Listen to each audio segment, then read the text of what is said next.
Welcome to the Slop Temple. We pray this video helps. You begin by confirming model and firmware. This ensures compatibility with Candy Home. Once done, open the Candy app and create or sign into your account because pairing requires authentication. Make sure your phone is on the 2.4 GHz network and has Bluetooth on, since initial discovery may use it. Now reset the dishwasher network by holding the Wi-Fi button for 5 to 10 seconds until the LED blinks. This puts the appliance into pairing mode and starts the connection sequence for the app. You now use the Candy app to add the appliance. Tap Add Device and select Dishwasher, then follow the on-screen prompts that guide discovery. When prompted, enter your Wi-Fi SSID and password exactly, because case errors prevent connection.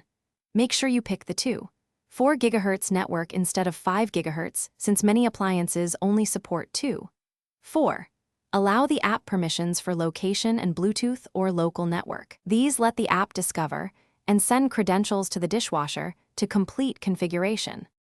Once the app reports success, allow the dishwasher a few minutes to download firmware and sync, then test a remote start or check status in the app to confirm control. If it fails, immediately retry the appliance reset and re-enter credentials because simple typos are common.